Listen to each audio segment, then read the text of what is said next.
Muito bem, meus caros. É um prazer estar aqui com vocês para o vídeo desta semana. Mas antes de começar o nosso assunto de hoje, eu quero dar um recado muito importante. Vocês sabem que eu estou sempre buscando aí novas formas de comunicação, novas maneiras de dividir com vocês um pouco do que eu sei, da minha experiência como professor, como leitor e também como crítico literário. E eu tenho achado as redes sociais um pouquinho engessadas, né? Então, por exemplo, no Instagram eu estou aí com quase 25 mil seguidores. Mas eu faço um story e só 1.500 pessoas vêm. Veja, eu não quero entrar na discussão do porquê isso acontece, não. Mas para mim tem uma questão básica que é muito simples. Se eu trabalho para divulgar conteúdo, divulgar bom conteúdo para quem está realmente interessado em leitura, em escrita, em literatura, então eu quero que esse conteúdo chegue realmente a todas as pessoas interessadas. Não é?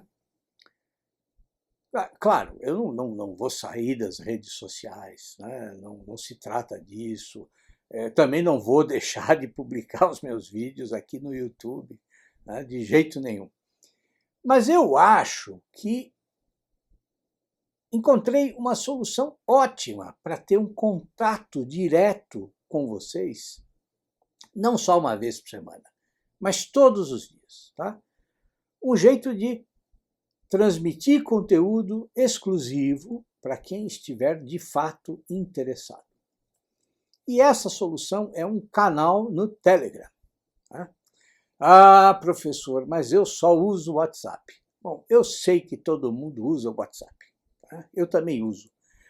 Mas o Telegram tem umas funcionalidades que são muito mais interessantes e muito mais úteis para o meu tipo de conteúdo. Tá? Então, eu vou deixar aqui, na descrição do vídeo, o link para o canal do Telegram. Tá? E, vejam, já tem umas dicas minhas lá, tá bom? Eu já comecei a trabalhar. Muito bem, mas vamos para o nosso tema de hoje. Eu não sei se vocês conhecem o Álvaro Lins, que foi um importante crítico literário. Ele tem obras interessantíssimas, foi um crítico independente, corajoso, nunca teve rabo preso com ninguém. E quem quiser começar a conhecer o que ele pensava, pode procurar este livro aqui. Álvaro Lins, sobre crítica e críticos, um livro organizado pelo Eduardo César Maia e publicado em 2012 pela Companhia Editora de Pernambuco. Tá? É só colocar Companhia Editora de Pernambuco no Google e vocês já encontram o site e dentro do site tem a loja e vocês podem comprar o livro. Bom, o Álvaro tem uma percepção aguçadíssima da nossa literatura. E uma das observações dele que eu mais gosto, né, é quando ele salienta o mal que a retórica produziu e continua a produzir na nossa literatura. Vejam que quando eu falo retórica, eu não me refiro aí à arte da boa argumentação. Não é isso. Mas eu uso a palavra retórica no sentido pejorativo. Ou seja, eu me refiro àquele texto repleto de expressões aí enfáticas, pomposas, expressões que o autor usa quase sempre para exibir o quanto ele é culto e como ele sabe escrever bem, com palavras raras, com palavras difíceis de usar. Ou seja, eu me refiro ao texto bombástico, ornamentado e, claro, vazio. Sobre essa questão da literatura retórica, O Álvaro dizia que ele tinha o hábito de colecionar frases desproporcionadas. Ele dizia, desproporcionadas entre as ideias, que são magras, e as palavras, que são muito gordas. E ele explicava que esse processo, esse artifício de usar ideias magras com palavras gordas, só servia para produzir um aleijão, uma coisa disforme, monstruosa, o aleijão mais constante da literatura brasileira. Ele concluía. Mas como é que esse monstro se revela na prática? Bom, a nossa literatura está repleta disso, desde o seu início. Você vai ler o Alencar, por exemplo, e está lá a nossa maldita grandiloquência, além, é claro, do excesso de sentimentalismo. É uma literatura, como diz o meu amigo José Carlos Zamboni, comprometida com a adiposidade verbal. E isso acontece porque uma das principais influências do Alencar foi o Chateaubriand, que o Carpeaux dizia muito bem, é repleto de eloquência ornada. E mesmo nos melhores romances do Alencar, que para mim são Lucília e Senhora, mesmo aí ele dá lá as suas escorregadas e acaba estragando o texto, com alguns adereços aí melosos. É só procurar com calma e a gente encontra períodos como este aqui, que eu vou ler para vocês.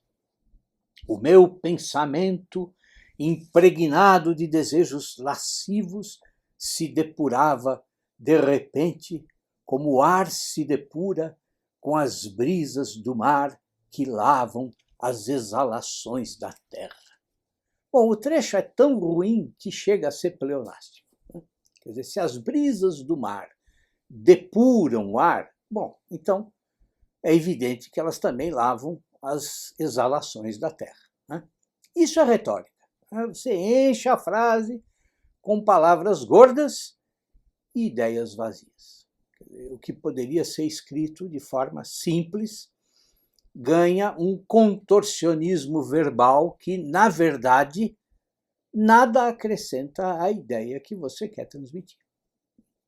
Agora, não pensem que esse problema acaba com a literatura romântica. Não, ele prossegue até os dias de hoje, passando por muitos modernistas. Vocês vão ler, por exemplo, o romance O Estrangeiro, do Plínio Salgado, e encontram retórica em abundância.